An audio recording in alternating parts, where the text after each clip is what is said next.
Thanks for tuning in to Link Up 360 podcast. This is Jay Baker, Head of Industry at Link Group. In today's episode, we're going to be playing back highlights from our recent webcast where our investor relations team at DF King and Orient Capital, along with their guest speakers, presented their review of the 2020 AGM season. Their conversation covered results and highlights across various UK and EU markets, and they also look ahead to corporate governance trends expected for the 2021 season, among other key topics concerning the board. Now, that's all you'll hear from me in this episode. Oh, don't forget, you can download the full report that was published to coincide with this webcast. Just go to the link in the description. I'm now going to hand you over to Alison Owers, Global CEO and Director of Orient Capital and DF King, who will introduce you to the panel of experts. I hope you enjoy listening to what they have to say. I know I will. Bye for now. Welcome everyone to the AHEAD event today, which is the fifth time we are launching our DF King season review. And it's the third time we've been working with the AHEAD team to launch this as one of these events. So we're really pleased that we're able to do this today. So the findings will be presented by my esteemed colleague, David Chase-Lopes, who's the Managing Director of the proxy part of our DF King team. David has overseen hundreds of proxy solicitation campaigns. More recently, our team have been very heavily involved, and David personally, in activist events and corporate governance advisory work. So he's a great person to be running this through today. When we move through to the panel session, we will be joined by an incredible panel. So we will have on our panel Maureen Beresford, who is Head of Corporate Governance and Reporting the FRC. Maureen was one of the people involved in working on the UK Corporate Governance Code, so we're in safe hands on our regulatory view today. We'll also be joined by Sophie Lelias, who is founder and president of Leader Exchange. She's also an independent board director, having served on numerous boards, so will, I'm sure, give us a very strong board view, and has got some very, very good views on ESG, which I think will be a recurring theme that we will be exploring later as the session moves forward. Lastly, we will be joined by Sasha Sedan, who's the Director of Investment Stewardship at AGM. Sasha was voted, one of the top 30 people to watch in the City of London, most influential in 2016 by the Financial Times. So I'm sure he undoubtedly will have some very interesting things to say and gives us our investor view for the session. So without further ado, let me hand over to David Chase-Lopes, who will run through our key findings from the report today. David, over to you. Thank you very much, Alison. Thank you to Maureen, Sophie, and Sasha. Before we get started, I'd like just to go over some of the key findings that you'll find in our 2020 AGM review. And what we've learned. I think the big lesson for 2020 has been the COVID-19 pandemic and the impact, and how we've accelerated towards a stakeholder model, as well as a real question about how boards have been able to meet this challenge of systemic risk. We also have seen that as an effort to respond to the pandemic, the move towards a virtual AGM structure, which had a series of practical challenges that were usually met by most issuers, as well as an ability to keep and even improve participation levels overall that you can see on the slide. It's slightly higher than before. And corporate governance continues to be the focus, despite the challenges of the pandemic. And while these subjects are the same as we've seen in other years around remuneration as well as board representation, issues are becoming more and more demanding in terms of the transparency that's provided to them. And that leads into effectively the question of where we are with board composition, not only skills, but diversity, and how society is impacting that. We noticed that of the three of the top FTSE 100 groups that got less than 80% support last season on renewals of board members, it was all related to the overboarding challenge, as well as more generally, we'd say the last big learn is that corporate preparedness for companies is a real important subject because activism is here to stay. So without going into further detail on this, that's described in our review, I'd like to open the conversation with our three guests, and maybe each one of you, in a very broad sense, could just give a highlight of what you think the big learns were for 2020, and then we'll go to the panel discussion. Maybe we could start with Maureen. Hi, thank you. Yeah, a very interesting season, I think. The big learns for me are, we managed to get through the season with the AGMs, which was a challenge to everybody. I think that stakeholder engagement and ensuring that stakeholders are involved is an interesting subject that we need to think about further. Making sure that all stakeholders and the workforce are engaged was something that we looked at the FRC and will be commenting on further. And I think it's really important that we talk more about transparency and we talk about risk, all of the things that David has kind of adhered to, and I hope we can talk about them much more as we go through this seminar. Sophie, do you have something you'd like to add? Yes, I mean, more generally, it's just the sharp market decline on the corporate side, and that required the companies to rapidly respond and repurpose their operations and adapt their supply chain. I think this is really unprecedented. And while the crisis disrupted industries all over the world, employees felt these social and economic shocks the most. And I think is really the big takeaway. And that led to a change in conversation with investors and issuers, focusing increasingly on human capital management, on supply chain issues, as well as the financial health of companies. And to better assess all these risks, I think the engagement with investors and stakeholders, and at the AGMs also, but particularly with the assessing of these human capital risks, investors are asking for more information. Those are really the key takeaways for me. Nasha? Morning, everyone. So, 2020 AGM season. I think it was about getting through it, surviving, and that's something that companies did. Investors helped them by looking at the 2020 AGM season, which it should do, looking at what they'd done from the year before. So it made it slightly easier, but that's going to be very different when we talk about going forward. But in terms of that, of course, we were looking at how they'd done probably most of the time before they had done anything in this terrible time in COVID. But the next AGM season will be where we're looking at how they've done things during COVID rather than just the practicalities of an AGM, which are obviously a nightmare for companies and for investors. Thank you, Sasha. And that's a nice way to look to segue to our first question. Obviously, one of the biggest changes in 2020 was the advent of virtual AGMs. And perhaps we can start with Maureen to sort of ask a question of how virtual do you think the AGM season will be in 2021? Maureen? Yeah, thank you. I think it has to go more virtual. I think in the UK, as we pointed out in our report, it's been difficult for companies. Not all companies were able to move to virtual because of the ambiguity of the law and their articles. But I think we've got time now. Company secretaries will be thinking about this. I'm certain from the end of the last AGM, they'll be thinking about how on earth they're going to manage next year. I think it's about being prepared. I think it's about embracing technology.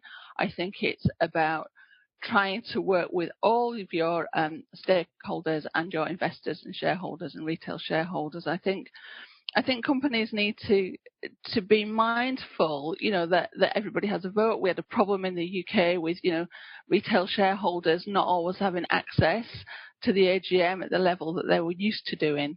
And so I think all companies, whatever your size, your stakeholder base, you've got to think about how you can engage effectively with all those investors and stakeholders so that they feel truly valued and truly able to comment on the company and work together to kind of, promote what they want to see and to help the company get through this really difficult time.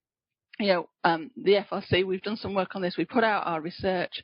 It was all about, we've given you tips, we've given some help, we've talked about being prepared, thinking about how you can engage, thinking about how you can use the technology that we've all got used to. We wouldn't have been doing this seminar, this webinar a year ago, as we've already said. Now, you can use these skills to kind of engage much better and think about being innovative, Think about having maybe a stakeholder event before the vote, maybe a week before, something like that, something that you've not done before. So I'm suggesting, think outside the box, transparency and openness, and that's my kind of takeaway on this point. Sasha, do you have anything you'd like to add? Yeah, I mean, let's start with the basics. We want to be able to have AGMs similar to how we've had them in the past, but I think we know that's not going to be the case for a period of time. So we've been very much supporting the hybrid model or the virtual ones, especially at the moment.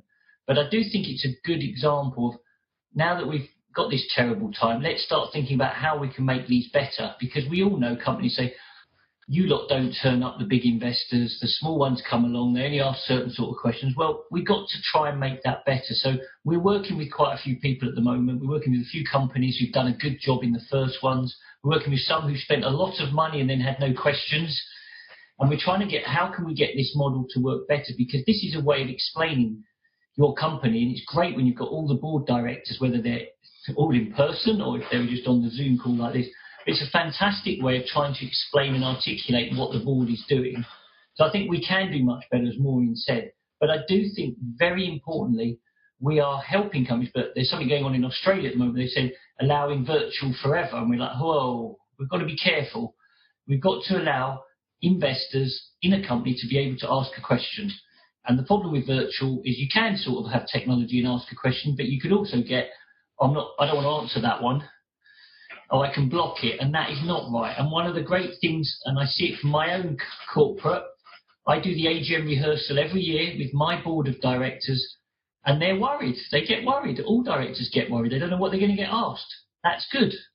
That is how it should be. You don't know what you're going to get asked, and it should be anything. Now, of course, some of the time it's complete madness, but that's the bucks that you take. So I think it's very important, and I think we really want to make sure that AGMs survive, and hopefully we can improve on them. Thank you, Sasha. Sophie, do you want to add anything to this point about the AGMs? I just think for in some countries it was a whole regulatory issue. So I think a lot of companies did this a bit late in the process, and I would agree with what Maureen said, as well as Sasha. One is that it will only get better, in my view, and it has to get better. I also believe that the physical engagement, the personal engagement at the AGM is important. Not just for the institutional investors, but employee shareholders as well. I think that's really a critical time for everybody to meet. And it's a way to get a real sense of how people feel in the room. So if it's possible to, going forward, to combine both the physical and the virtual, I think the technology can enhance the value of a shareholder meeting as opposed to reduce the ability to engage. Thank you for that, Sophie. Sasha, moving to you and your work around ESG topics, including societal ones, what do you feel that today's state of the ESG is in a post-pandemic world? Let's go back before the pandemic, if we can. I wish we could. People were already, our clients, our 6 million retail customers, our 3,000 pension fund, institutional pension fund, they were already demanding, what are you doing about some of these issues? They were asking us about a lot of these. And companies were starting to get much better at that. The phrase Section 172, oh my God, last year, do you remember how many times that was used? That was before the pandemic. But obviously, with this pandemic, it has brought ESG even higher up the agenda. The phrase companies are inextricably linked to the societies in which they operate has never been more pertinent. And that is why I think these areas are going to be very important when we go forward. And I was just going to quote Mark Carney in The Economist recently, who said, all this amounts to is a stakeholder capitalism and a test of it. When it's over, companies will be judged by what they did during the war, how they treated their employees, their suppliers and their customers, by who shared and who hoarded. And I think that is exactly the point of this. We're in this unbelievable time. Governments are stepping up. We're having to take dividend cuts. Quite rightly, we're supporting dividend cuts where companies need, but then companies have to take some pain as well. And so there is a big debate here. But this is something that was happening before COVID. It's just exacerbated it. Thanks for that, Sasha. Sophie, maybe you can give your perspective from both your research as well as what you see as a board member. So absolutely. So one is, I think one of the key things with the growing the ESG engagement and focus on ESG more generally is timing with growing academic research. And that timing with the research is not only because data is available, which is that companies are disclosing it, but more importantly, that it's not just about the G in the ESG, but about the E and the S. And I think is really, really important, because when you can show that the E and the S generate value in terms of financial returns and have an impact on stock price, that gets investors' attention. The second thing is what I call the formal entry of the S in the ESG engagement. And going back to Sasha's point, for years, investors were asking about, and particularly SRI type investors, but also public pension fund investors, were asking about the S, the whole social component, human capital management. And companies have been reticent to share information. I mean, I did quite a bit of research on gender diversity, and only 2 years ago, the number of companies that wouldn't disclose how many women are in management was really quite staggering. So what we're seeing here is much more disclosure on the human capital management issues that are directly impacted by the COVID crisis in particular, and that's not going to go away. That engagement on human capital is not going to go away. Why? Because talent is without people, there is no business, and we're seeing that with the pandemic. And studies have also shown that if you lose talent, you lose money, and if you gain talent, you gain money. And I think is really important. And the key focuses I've seen directly in terms of engagement have been the welfare of staff, how companies plan to get people and all their people back to work in a safe manner and going forward, and how the board exercised management oversight on these human capital issues. And I think that really is what I would just kind of in a nutshell mention. Thank you for that, Sophie. Maureen, do you have something you'd like to add on the ESG part of this sort of post-pandemic world we live in? Yeah, I agree with Sasha. We were moving that way before the pandemic. The corporate governance code was putting culture and purpose at the heart of the company and governance. And I think what's happened now is the pandemic has really brought this to the fore. It's the importance of the stakeholders, of the employees. It's about how social issues impact on the company and the economy, and where the company sits within that.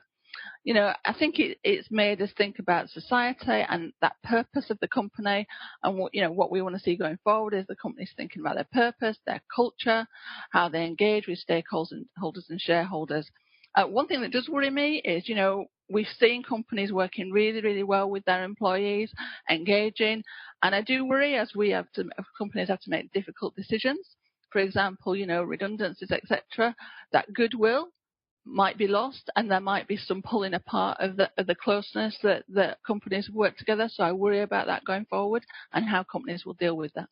Very, very useful points, Maureen. And that sort of leads us to so many societal environmental subjects have surged forward in 2020 because of the pandemic and this movement towards corporate purpose. Where do you think investors should focus when they tell their ESG story? And maybe we can start with Sasha. Yeah, well, I mean, it's all tied into what we've just been talking about, but let's just start with, and the FRC quite rightly are also looking at asset managers and our stewardship code and our responsibilities. And as well as I do, there's a lot of greenwashing out there. And we all say we care about this, but not everyone's asking Sophie the right questions all the time. And I think this is definitely going to be the case, that we're going to have to step up to the plate ourselves. And I think that's already happening, and I think that's going to be the trend for AGMs. People are going to take these things into account more. So whatever the trends have been, I think you'll get even more of this going forward. But just think about it. If you said Section 172 is important and you put a purpose statement out in 2020, well, we're going to be going, well, you said that you care about your employees. Well, what have you done? How have you done that? Why don't you pay the living wage when most of your rivals do? Financial inequality is going to be one of those areas. You've cut the dividend, you've taken taxpayers' money, and yet you've downgraded bonuses by 20%. Does that make sense? There's going to be those kinds of questions. How is that linking in?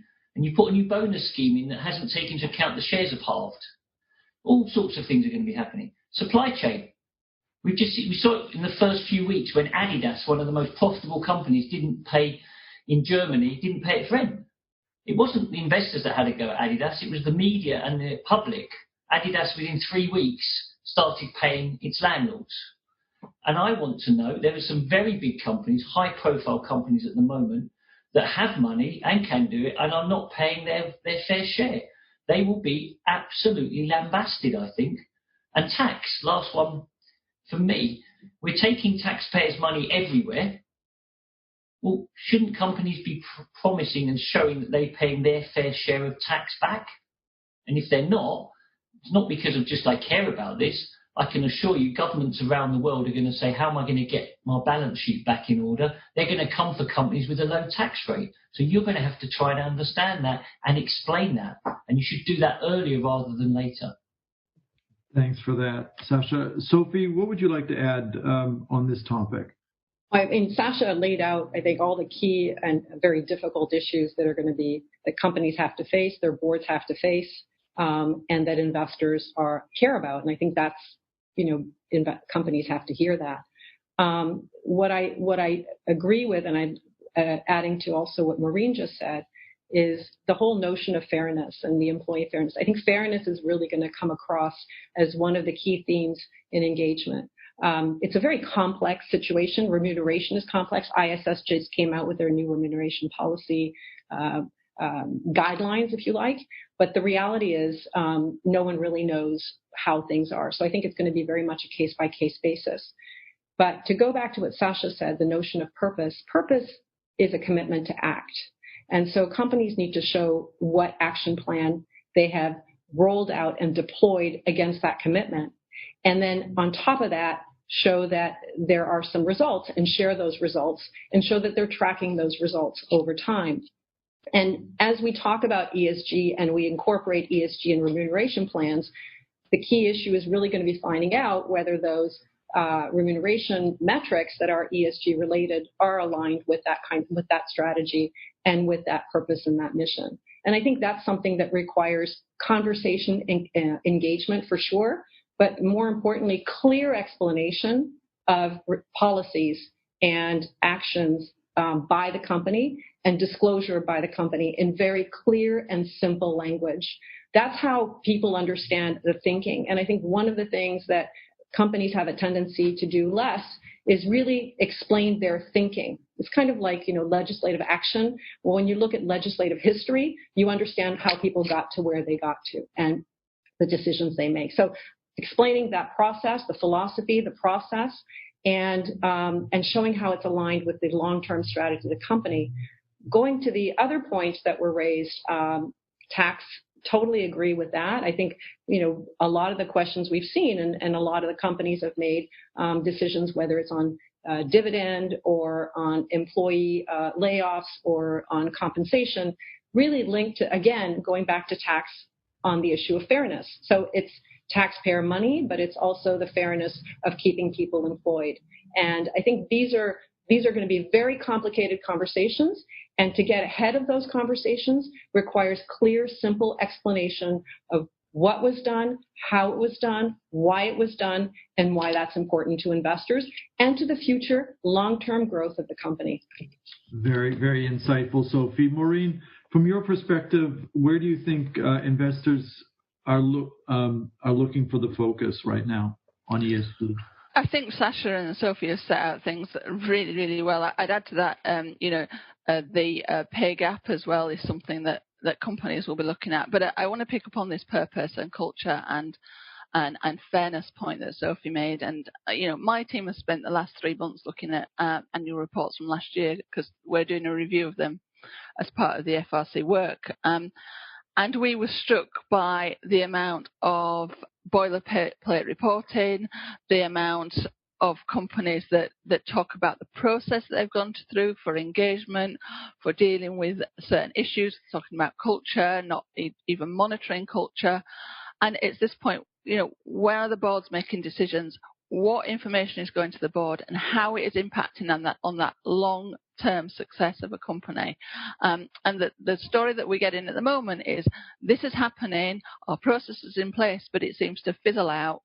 Lots of good things being told in the annual reports, but what is the impact? Tell the story of the company. That's what we as regulators want to know. That's what investors want to know. Every company is different. There's not one size fits all. There's not one issue that's more important to every company over another one. It's different.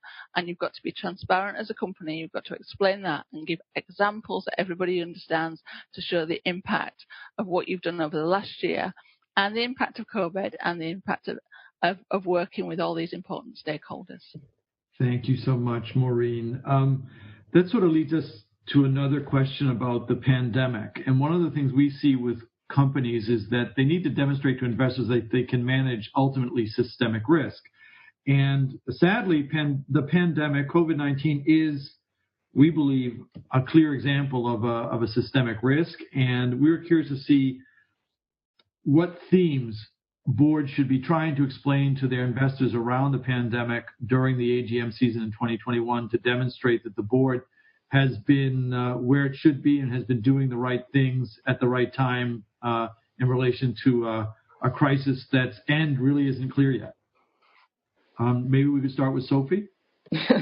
Sure. So I think all of these issues, to me, at a board level and more generally, but also from an investor's perspective, it's really understanding if the board is looking holistically at the risks, the company's risks, and whether ESG is integrated in that company's strategy. So first thing will be, in my view, the materiality assessments and the risk maps, and really looking at those risk maps, whether they're both financial and extra financial.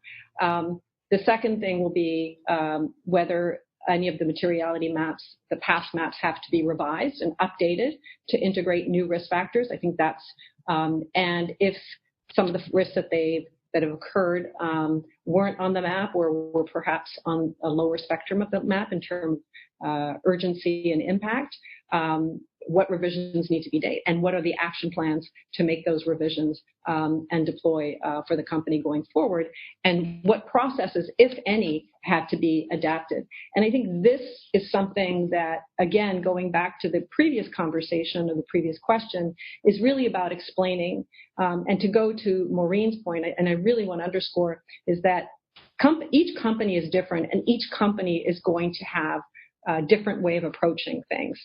And if companies use boilerplate language, they can't show that difference. They can't explain to investors what it is that is really specific to them and how and why these decisions are the right decisions for that company. And that's how you really get the investment support.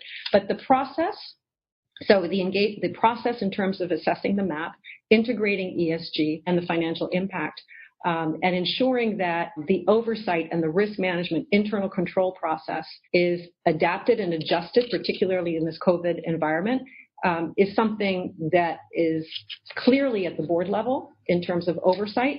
And it's a story that needs to be told to the investors coming forward for the next AGM, in my view. Thank you, Sophie. Maureen, maybe you could give your sense of what you're seeing with your research and work. Yeah. I think Sophie covered that well. But what I'd like to add to that is that COVID wasn't planned for, as we all know. But companies should have had crisis planning or disaster planning in place, and they should have seen through this whether that worked or not. And what I expect is a real kind of thoughtful process to look at all those risks to see if those risks have really been captured properly in a company's annual report, or they're thinking if they thought it. They can look at what happened at COVID and they can apply that across the piece. And so I'd expect lots of risk maps, as Sophie called them, to change and to be updated, because COVID has taught us that there'll be short-term, long-term, medium-term issues around this risk. And what we've seen over the last few years that I've been looking at annual reports is that risks seldom change that companies are reporting. They're in there year after year. They sit there and 90% of the time they say no change or a significant change here and there to that risk and the mitigation. I think COVID has taught us that risks are live and risks can change overnight, and I'm not sure that boards were fully aware of that, and we've seen that in practice now. And I think that risk section and those thoughts around risks that companies have to do will be much more focused on what does this really mean, how will this impact us, and what can we do to kind of be much more ready for this in the future. Thank you, Maureen. Sasha, what would you like to add to this point? Well, we've said a lot of this, but just to add a couple of points that hopefully are slightly different to help. First of all, why did we talk about for years, LGIM and others, but LGIM specifically, talk about diversity? Why did we want diverse boards? We wanted diverse boards, and we very much want diverse boards because they can think out the box and they can do different things. And funnily enough, the companies that have had these different kinds of boards, even not just boards, advisory committees and other things, they have managed to step up better than boards that haven't got those different skill sets on. Secondly, we used to talk about overboarding, and we used to get lambasted by companies and, oh, but that person's brilliant. Well, they might be brilliant, but they can't be on 7 boards, and especially when 7 of them all having emergency board meetings, they just can't physically do it. So these kinds of debates are there for a reason. They were there before COVID, and I think these things will need to be examined. And then lastly, I do think of this, and some companies I not only feel sorry for, we've supported dividend cuts, we've put 300 million of Belgian money into them to try and renovate them and do that. But how could you be on 5 times debt to EBITDA before this crisis? How could you have geared yourself up so much and have nothing left so that if something went wrong, you haven't? Maybe it's because you had earnings per share as your LTIP and you were trying to gear the point to that. That is not long-term sustainable value, and you are now suffering on that, and so are your shareholders. And I think you have to demonstrate where's your rainy day? Where has your balance sheet been on a rainy day? Some companies have got a great story on that, but some have not done that and have geared up to the eyeballs, and I think they will be the ones that will have a hard story at the next AGM. Thank you, Sasha. Sophie, I think you wanted to add a point on what Maureen said. Yeah, both Maureen and Sasha. So one is on the what Maureen had mentioned earlier in terms of some of the actions that the companies take. And I think 2 things. There's the internal, external, and what we found in this COVID in terms of materiality, in the whole materiality assessment, is that we've seen a lot of engagement by companies, both internally with their employees doing things they've never done. I think that has to be communicated very, very clearly, but also externally with a lot of their stakeholders and supporting stakeholders, particularly organizations that had dried up in funding, and in some cases providing support for research, in other cases providing for meals, in other cases equipment. And I think those 2 angles in terms of the systemic risk, stakeholders can be a systemic risk. And so by supporting your stakeholders, really important to show that there's that level of engagement. And the second point, which just to add on to Sasha's point on the board skill set, I think the whole materiality risk map, once you finish that or revise that materiality risk map, and again, you might not just make it materiality, it might be materiality meaningful, and meaningful, not just the materiality in the strictly investor sense. Then the key thing, the next step is really to look at making sure that you have the skill set on the board that matches that map. And I think that goes to the whole diversity issue that Sasha was referring to. And it's the diversity of skill set, the diversity of experience that allows the company to have a board that effectively oversees a very broad series both of risks and opportunities for long-term growth. Thanks for that. That kind of ties into another question that comes in every year around this time and during the season, but also has a real specific to COVID around remuneration, and in particular what happens to variable remuneration when everything was so greatly modified because of COVID. And when we think about remuneration policies and reports in relation to adjustments that might be made around variable compensation, do you see this as a topic that's going to be quite important in 2021? And where do you think the challenges will be and why? I think if we look to Sasha first for some insight, did you have it? That would be probably a great place to begin. Oh, well, look, I've just spoken to the chairman of an industrial company that's adjusted their LTIP strike prices, and I look at it and I think,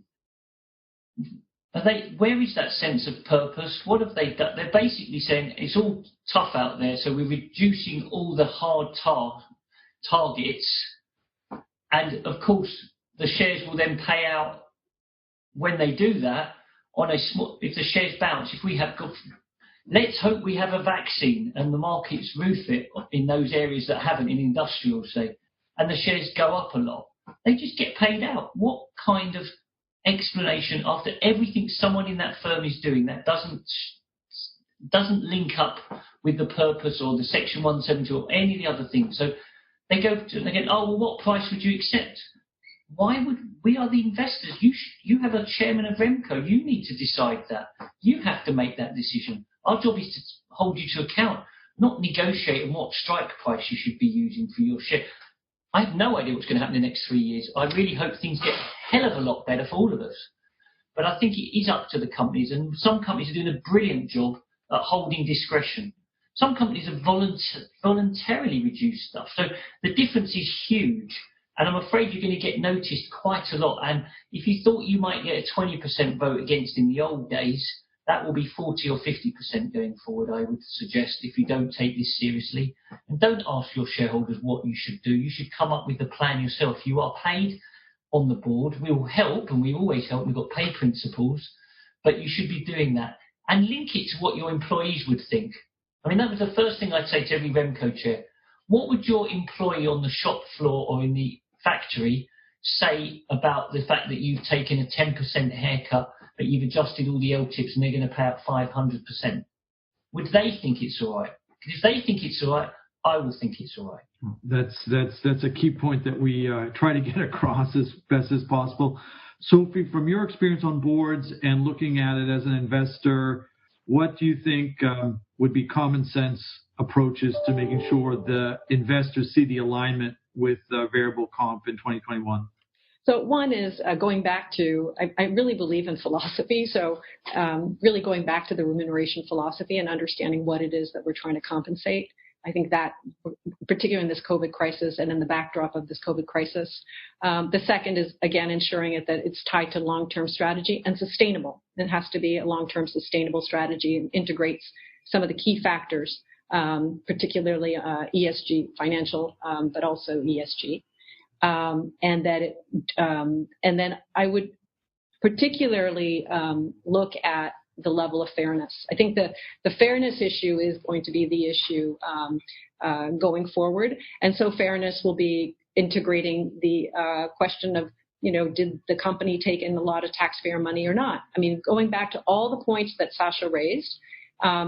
And after that, it's the board's decision to decide, the board decides really what it wants to do and how it wants to compensate and reward. One thing that's important is looking at a board level is really looking at the challenges that the company's faced, the disruptions and sacrifices that were made by everyone within the organization, management, but as well as all the employees. And when you factor all those elements in and you come up with a compensation package that you feel comfortable with, that you think is fair and that incentivizes management appropriately, and that conversation happens, there's generally an alignment with investor support, just because it's something that has to be clearly explained. And then after that, people can argue whether it's too much or too little, but fundamentally, the process has to be about integrating all of these elements of the issues of fairness, the issue of sacrifice that's made, particularly in this particular context, the issue of whether taxpayer money is used, the issue of the financial health of the company, which I mentioned at the onset. I think this is one thing that that many investors were surprised to see after unprecedented growth, that some companies did not have money for, save money for a rainy day. So these are really important issues, and that going forward, that we have a way to retain talent.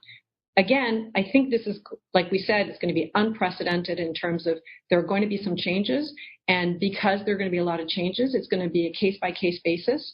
And if you want your package to be accepted and by your investor base, then fundamentally it needs to have clear explanation of what it is and the targets that have been achieved, financial and extra financial. Thanks for that insight, Sophie. Sasa, I think you wanted just to chime in quickly on this. Just to give some practical help as well, I would expect companies, not just the words, if they were to come to us and say, all our employees have shares, not just Save As You Earn. We've just seen Dixon's Carphone, we've seen Kingfisher, we've seen BT give lower grades, give them some shares in the company to get employee ownership. That would help to show that you are all in it together, and explain why you are a living wage employer or why you're not and why you aren't, because that would help again. So come prepared for those kinds of answers rather than how much we're taking off the executive team, because you'll get a lot of help from your investors if you show what you've done for the rest of the organisation. And Maureen, around REM, I'm sure it's a question that you are looking at every year in your work. Yeah, I mean, we look at REM every year, and in the code this year we put engagement with the workforce into the REM part of the FRC corporate governance code. And just one bit of information, we've done our analysis again this year, as I mentioned earlier, and although many companies talked about having an eye to workforce pay policies when they were setting their REM policies, not one single company that we looked at said that they'd explain their REM policy after making a decision on it to their workforce.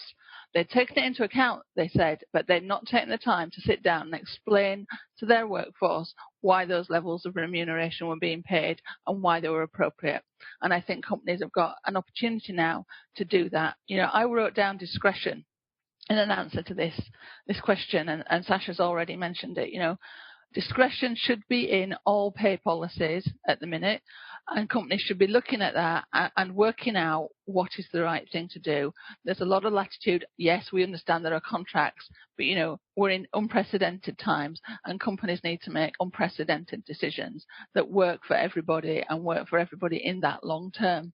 And they should be taking decisions that are creative, that think about outside of the box, and don't go to that regurgitation of the words that you use every time to explain your REM policies.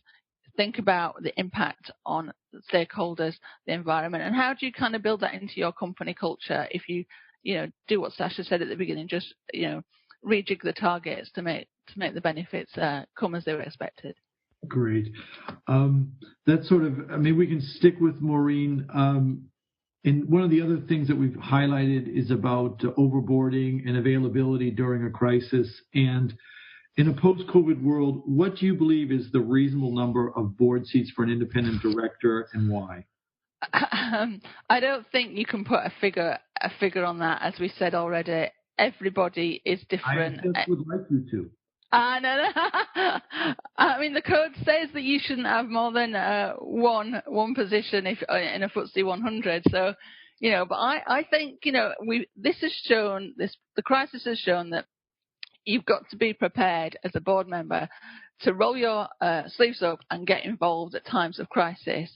And I think everybody who's sat on a board should be looking at themselves now and say, did I do the best for every company that I'm involved with? And if that answer is no, then there should be a lot of resignations from boards going forwards, because it's a serious post. It's important that you do it right, and it's important that you give the time to that company and everybody who invests in that company and everybody that benefits from that company, whether that be financially or socially. And if you can't hand on heart as an individual say that you had that time to do that, then you should just have the one position, and that is my view. I think I'd also like to pick up the point that Sasha made about diversity. And again, going back to our work, we see all the time that boards say, we believe in diversity, we want a diverse board, etc., etc. But then they say we promote on merit. Well, of course you promote on merit. Everybody promotes on merit. And if that was the case, why aren't there more diverse candidates moving through the chain to those senior board positions? And our view is that and until companies begin to look much wider than the traditional pool for fishing in for candidates, then we're not going to get the diversity of individuals, whether that be skills, experience, backgrounds, whatever. And we're going to end up with people overboarding because that companies continue to fish in that same pool and to not insist that those organizations working from them, give them diverse talent. The talent's out there, it needs to be brought there. And then once we've got more people that are able to sit on boards, then this issue of overboarding should begin to decrease. Well, Sophie, I think you wanted to add something? Yeah, so just on the issue of employees, I think many markets, particularly in continental Europe, have one or more employees on the board and actually involved in and participating in compensation committees. And I think that is actually something that's really helpful to be in my experience, because you have that insight and that dialogue that is quite direct and useful, because you're always making sure that everything is explained and that you get the feedback ongoing. I think that to me was really the point I wanted to make. And then the second point, going to Maureen, is when you look at the whole board overboarding issue, there's really a difference between an SME company and a very complex company that has 50,000 employees. So 100 versus 50,000 clearly is not the same kind of commitment, whether it's 4 meetings or 12 meetings. And I think that's something to take into consideration, whether people are overboarded or not.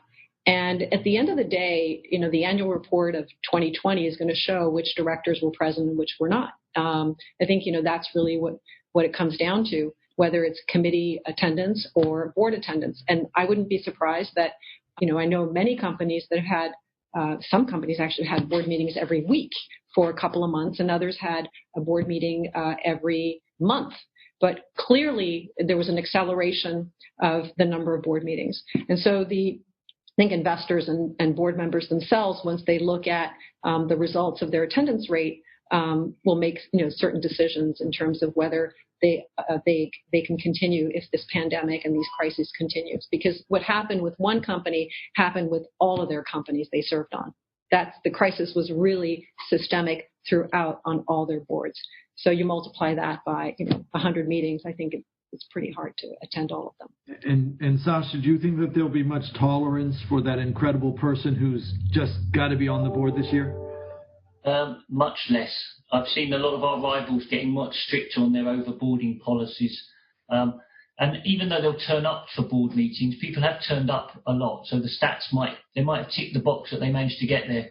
But have they read all the documents? Have they been able to contribute to that?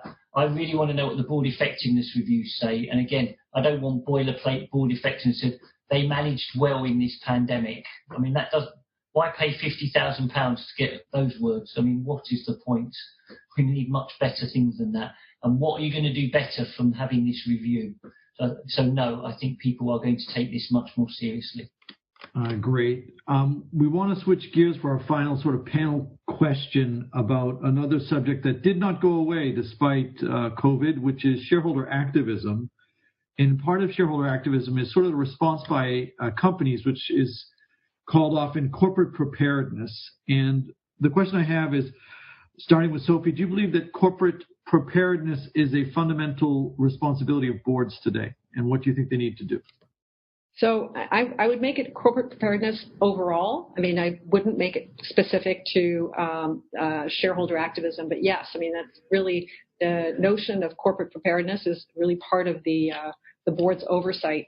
And we saw clearly with COVID again, we saw clearly that within the same industry, different companies fared very differently. And so based on that, some companies would be more vulnerable to shareholder activism.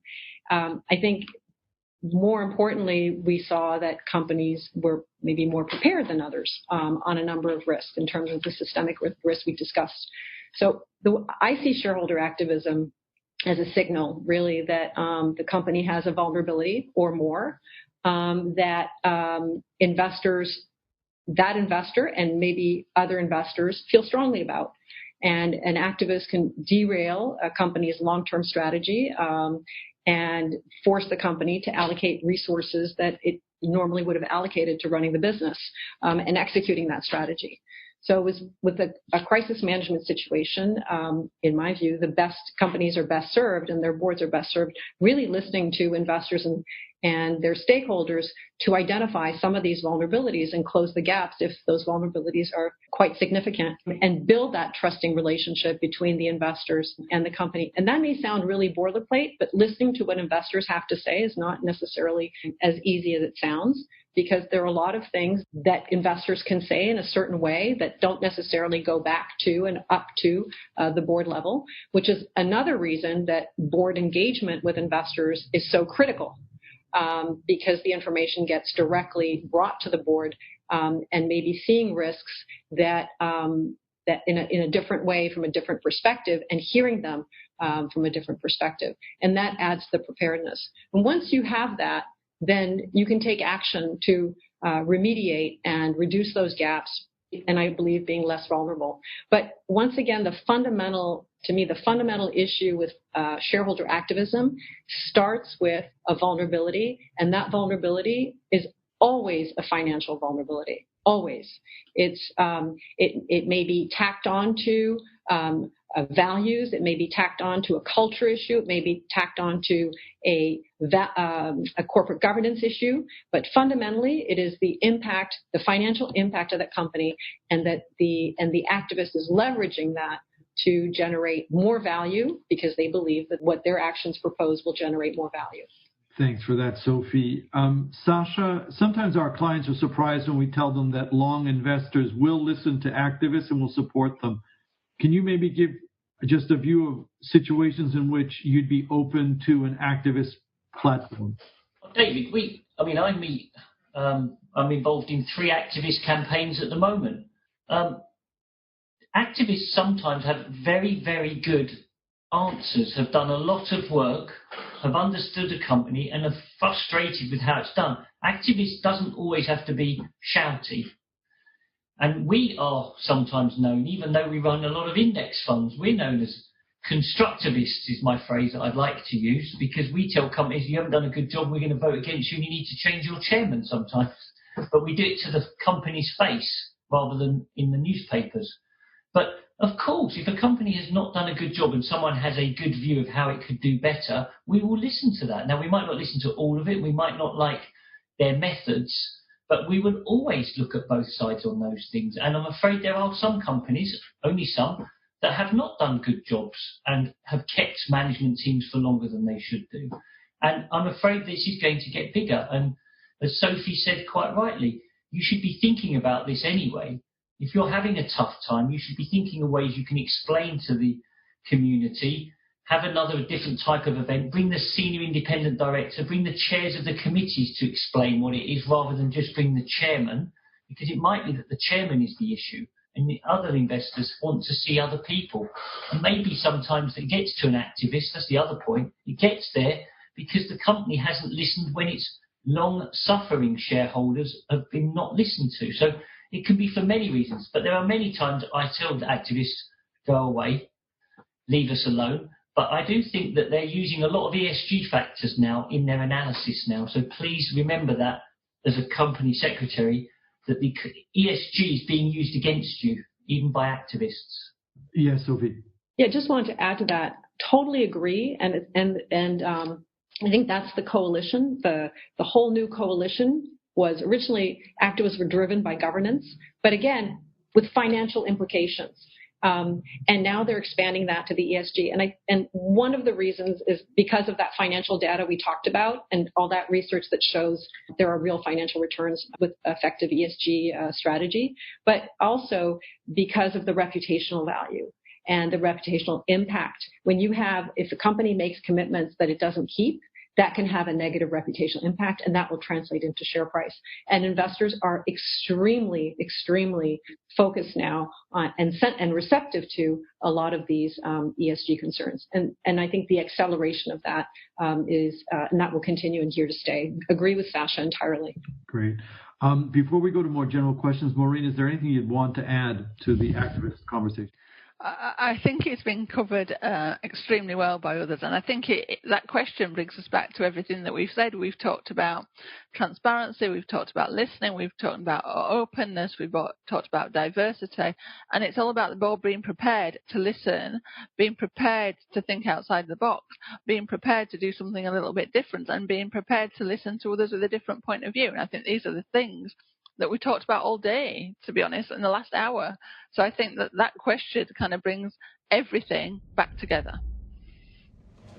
Well, some interesting points being raised there. And just a reminder that you can download the full report using the link in the description. And whilst I've got you, if you like what you hear, you can hit subscribe on whatever platform you're listening to us on, and you'll be notified each time we release a new episode. Thanks again for listening.